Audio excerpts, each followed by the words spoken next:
Hello once more, Rabbi. Hello, Joe. And hello, Katie, and thank you for sticking with us as we explore your original question uh, uh, about, good things happening to bad people and where is God's hand in all of this.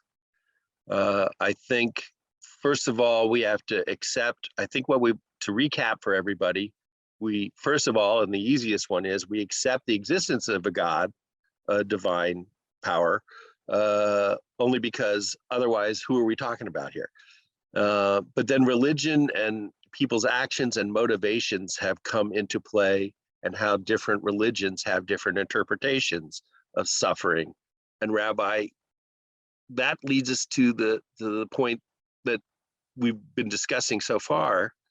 And Katie, if you have anything to add to that, feel free. But is there some way that we can gauge in Judaism, in any religion, what is it that God wants us to do?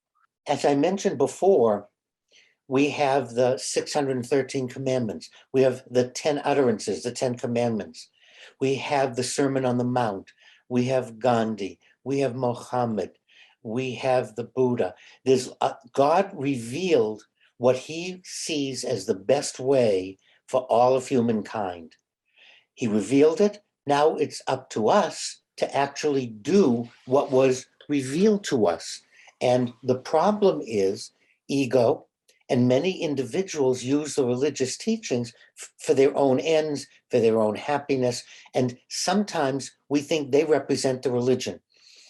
Every religion on the planet, every religion in the universe has a way to deal with things that happen to us. Some of the things are really horrendous. Some of the things are life. People die, people get sick.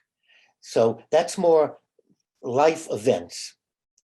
But then we have human beings doing horrendous things to other human beings, doing things to children, doing things to adults, the kidnappings we read about in the news, the one just going on where they just released the last people that they had kidnapped.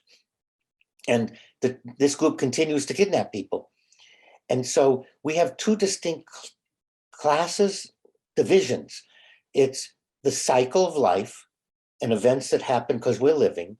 And then there are the things that happen to us because other people choose to do bad or evil rather than choosing to do good to other people.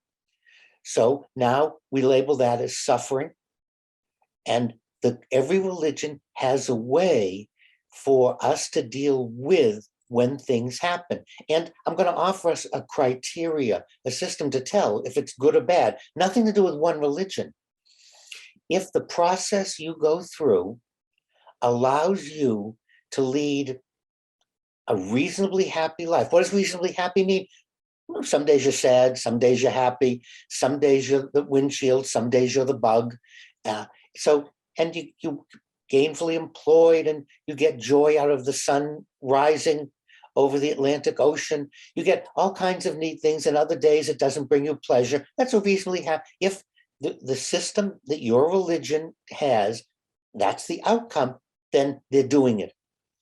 If the religion has a system where you feel worse, where you feel guilty, where you feel bad, where you feel sad, where you turn to drugs and alcohol, self-medication, you turn to behaviors that are self-destructive, then it's not the religion that's bad. It's the process as presented to you was warped.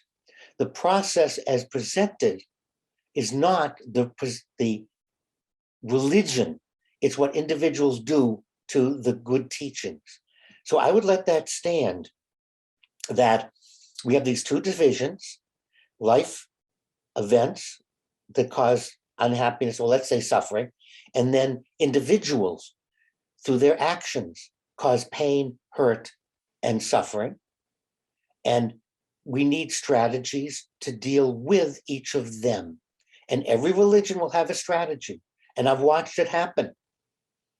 And it's not, can't say that one religion better, one worse. And this indeed is God, because God is providing us with the guidance. He's providing us with people who can help us. The problem being, we would really like a direct intervention. The universe does not operate that way. 6 million Jews prayed and they were gassed. 12 million Soviet citizens were murdered, massacred. They prayed. So when we look at the world, God does not operate by playing favorites and saying, oh, I like these people, I don't like these people. God does.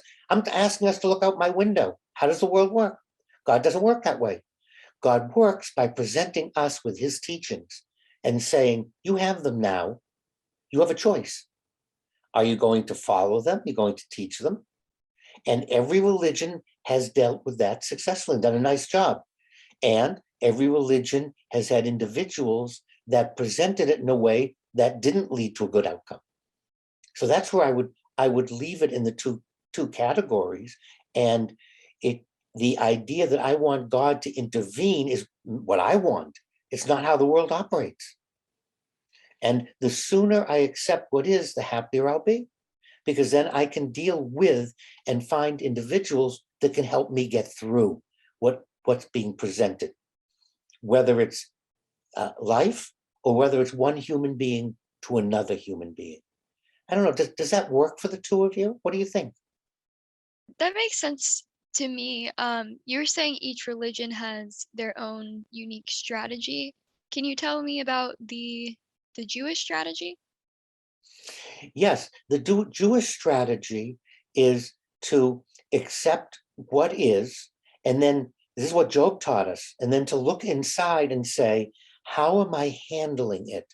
Am I using choices that are more destructive? Is my behavior destructive as a reaction? Then I need someone to counsel, someone to help. We have therapists, we have psychiatrists, we have rabbis, we have priests, we have ministers, we have a number of individuals who can help us go through this process of looking at our response to what happened. I had the privilege many years ago to work with Edie, her last name escapes me. She was forced to dance with Dr. Mengele, entertain him. And she tells her story, the most horrendous in terms of what happened to her and what she watched. And from my conversations, she taught me that one can deal with anything if one admits what happened and then deals with it. She said that's a starting point. Not blaming God, not blaming ritual, not pointing any fingers, but rather saying, I went through this horrendous experience of entertaining Dr. Mengele. I lived through it and I'm now successful. I have a happy life. How did I do it? By having a therapist, by doing different activities, but all the time acknowledging it wasn't my fault and it wasn't anyone's fault. I went through something. And that's what I'm talking about here is we want to seek individuals who will help us get through the event that has happened to us and then lead a reasonably happy life. Well, I know you always help me get through life a little bit at a time sometimes, and our conversations help a lot. Katie, do you think we've gotten anywhere with your question?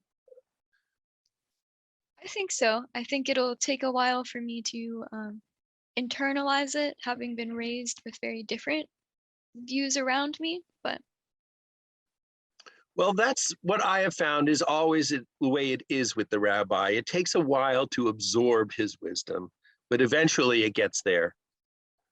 Eventually. I would leave us with this litmus test. Has whatever you've been doing worked for you?